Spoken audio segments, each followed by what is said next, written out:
Well, yeah, brother, I hear that. And part of that was Cain was very much like Mike Tyson, right? So devastating, so powerful, blitzing through people, knocking out guys that we thought really high live. But the one thing that Cain and Fedor have very much in common is their runs, their historic runs, were entirely based on PEDs. And if you don't believe me, look at Cain after the PED run he had when he came back.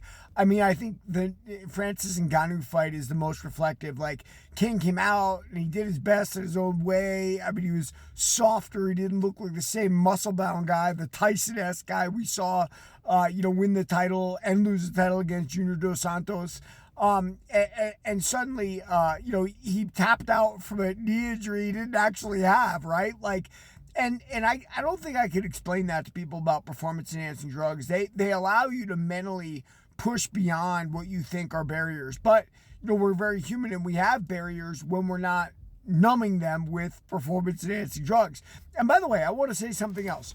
I am not taking away from what either of these men accomplished in their own times, in their own places, right? Like Fedor and Pride, Cain in the UFC, because at the same time, they were fighting fighters on the same drugs as they are. In my personal opinion, I would adopt the Japanese style. This is professional fighting. If these guys are grown men, if they want to use performance-enhancing drugs, they probably should, because it'll make them more durable, make them more powerful, and it's a better show for the crowd. Instead, like everything in America, we have to put our big foot in it, right? Like, oh, that's cheating. You can't do that. And that's bad for you.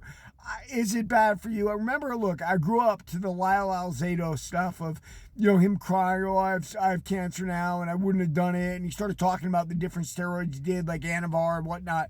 And he blamed it entirely on that. I've heard other guys blame it, when they've got other diseases like leukemia.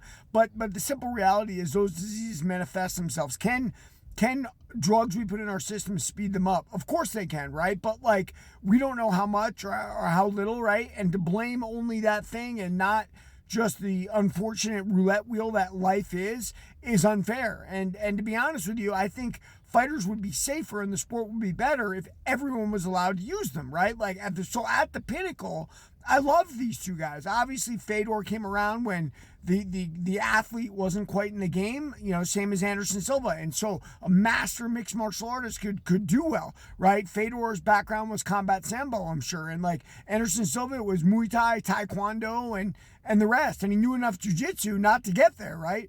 And Cain was just a wrecking machine of a wrestler, right? And so, yeah, I listen, I don't care if you have Cain over Fedor, Fedor over Cain. Both their errors were absolutely thrilling, and I love both those guys. Like and follow for more on the Fight Game.